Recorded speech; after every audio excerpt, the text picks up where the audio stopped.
Z5 ಇರುವಾಗ ನೀವು ನಿಮ್ಮ ನೆಚ್ಚಿನ ಶೋಗಳನ್ನ ಎಂದಿಗೂ ಮಿಸ್ ಮಾಡಿಕೊಳ್ಳುವುದಿಲ್ಲ. ಅದು ಸಂಪೂರ್ಣ ಉಚಿತವಾಗಿ. ಇನ್ಸ್ಪೆಕ್ಟರ್, ಇದು ನನಗೆ ಸರಿ ಕಾಣ್ತಿಲ್ಲ. ಚಿಕ್ಕಪ್ಪ ಈ ವಿಷಯದ ಬಗ್ಗೆ ಕಂಪ್ಲೇಂಟ್ ಕೊಟ್ಟಾಗ ಅವ್ರ ಕ್ಲಾರಿಟಿ ಬೇಕು ಅಂತ ನಾನು ಒಪ್ಕೊಂಡೆ ನಿಜ. ಆದರೆ ನೀವು ಚಿಕ್ಕಮ್ಮನ ಮೇಲೆ ಅನುಮಾನ ಪಟ್ಟರೆ ಇದು ನಾವು ಸಹಿಸ್ಕೊಳ್ಳಲ್ಲ.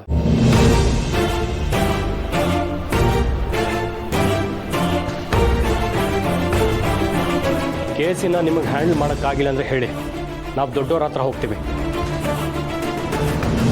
ಅದನ್ನು ಬಿಟ್ಟು ಈ ರೀತಿ ಮನೆಗೆ ಬಂದು ಮನೆಯವ್ರ ಮೇಲೆ ಅನುಮಾನ ಪಡೋದು ಸರಿಯಲ್ಲ. ನೋಡಿ ಸರ್, ಮಹೇಶ್ ಅವರು ಕಂಪ್ಲೇಂಟ್ ಕೊಟ್ಟಿದ್ದಾರೆ. ಅವ್ರೇನು ಡೀಟೇಲ್ಸ್ ಕೊಟ್ಟಿದ್ದಾರೋ ಅದ್ರ ಮೇಲೆ ನಾನು ಎಂಕ್ವೈರಿ ಮಾಡ್ತಿದ್ದೀನಿ ಅಷ್ಟೇ. ಬೇಕಾಗಿಲ್ಲ ಇನ್ಸ್ಪೆಕ್ಟರ್, ನೀವು ಎನ್ಕ್ವೈರಿ ಮಾಡೋದು ಬೇಕಾಗಿಲ್ಲ. ಮಹೇಶ್ ಕೊಟ್ಟಿರೋ ಕಂಪ್ಲೇಂಟನ್ನು ಬೇಕಿದ್ರೆ ಅವನು ವಾಪಸ್ ತಗೋತಾನೆ. ಯಾರೋ ತಪ್ಪು ಮಾಡಿದ್ದು ಆಯಿತು, ಅವ್ರು ಇಲ್ಲಿಂದ ಹೋಗಿದ್ದು ಆಯಿತು.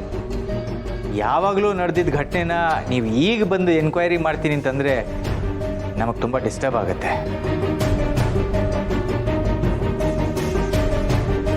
ಅದರಲ್ಲೂ ಶಾರ್ವರಿ ಈ ಮನೆ ಮಹಾಲಕ್ಷ್ಮಿ ಇದ್ದ ಹಾಗೆ. ಇಂಥ ವಿಷಯನ ಅವಳವ್ರಿಗೆ ತಂದಿದ್ದೇ ತಪ್ಪು. ಹೌದು ಇನ್ಸ್ಪೆಕ್ಟರ್, ನಮಗೆ ನಿಮ್ಮ ಎಂಕ್ವೈರಿ ಮೇಲೆ ನಂಬಿಕೆ ಇಲ್ಲ, ನಮ್ಮ ಚಿಕ್ಕಮ್ಮನ ಮಾತು ಮೇಲೆ ನಂಬಿಕೆ ಇದೆ.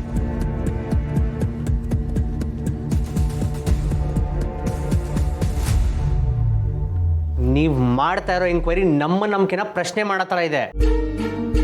ನೋಡಿ, ರತ್ನ ಮತ್ತೆ ಅವಳ ಗಂಡ ನಮಗೆ ದ್ರೋಹ ಮಾಡಿದ್ ನಿಜ. ಆದರೆ ಶಾರ್ವರಿ ಅವರು ಅವ್ರಿಗೆ ಸಹಾಯ ಮಾಡಿದ್ದಕ್ಕೂ ಅವ್ರು ನಮಗೆ ದ್ರೋಹ ಮಾಡಿದ್ದಕ್ಕೂ ಯಾವ ಸಂಬಂಧನೂ ಇಲ್ಲ. ರತ್ನ ನಮಗೆ ದ್ರೋಹ ಮಾಡಿದ್ದು ಅವಳು ಕೆಟ್ಟ ತಂದಿಂದ, ಶಾರ್ವರಿ ಅವರು ಅವಳಿಗೆ ಸಹಾಯ ಮಾಡಿದ್ದು ಇವ್ರು ಒಳ್ಳೆ ತಂದಿಂದ. ದಯವಿಟ್ಟು ಇದನ್ನು ಅರ್ಥ ಮಾಡಿಕೊಂಡು ಈ ವಿಷಯ ಇಲ್ಲಿಗೆ ಬಿಟ್ಬಿಡಿ. ಮಹೇಶ್ ಅವರೇ, ದಯವಿಟ್ಟು ಇದನ್ನ ಇಲ್ಲಿಗೆ ನಿಲ್ಲಿಸ್ಬಿಡಿ. ಹಳೆ ವಿಷಯನ ಮತ್ತೆ ಮತ್ತೆ ಕೆದ್ಕೋದು ಯಾಕೆ?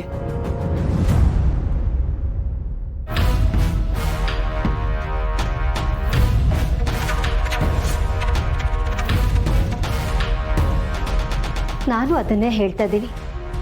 ಹಳೆ ವಿಷಯಗಳನ್ನ ಈ ರೀತಿ ಕೆದಕಿ ಮನೆ ನೆಮ್ಮದಿನ ಹಾಳು ಮಾಡ್ಕೋಬೇಕಾ? ನಿಮ್ಗೆಲ್ರಿಗೂ ಅನುಮಾನ ಇರೋದೇ ಆದರೆ ನಾನು ಪೊಲೀಸ್ ಕಸ್ಟಡಿಲಿ ಇದ್ಕೊಂಡೆ ಎನ್ಕ್ವೈರಿನ ಎದುರಿಸ್ತೀನಿ. ಛೇ, ಏನು ಮಾತು ಅಂತ ಆಡ್ತಿದ್ಯಾ ಶಾರ್ವರಿ? ನೀನು ಈ ಮನೆಗೆ ಮಾಡಿರೋ ತ್ಯಾಗ ಒಂದಾ ಎರಡ? ನಿನ್ನನ್ನು ಪ್ರಶ್ನೆ ಮಾಡೋ ಹಕ್ಕು ಯಾರಿಗೂ ಇಲ್ಲ.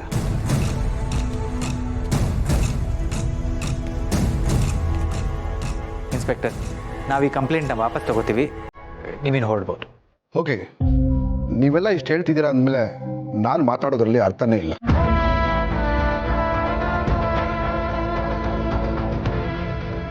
ಮಹೇಶ್ ಅವರೇ, ಸ್ಟೇಷನ್ ಬಂದು ನೀವು ಕೊಟ್ಟಿರುವಂಥ ಕಂಪ್ಲೇಂಟ್ನ ವಾಪಸ್ ತಗೊಳ್ಳಿ. ನನ್ನಿಂದ ನಿಮ್ಮೆಲ್ರಿಗೂ ಡಿಸ್ಟರ್ಬ್ ಆಗಿದ್ರೆ I am extremely sorry madam.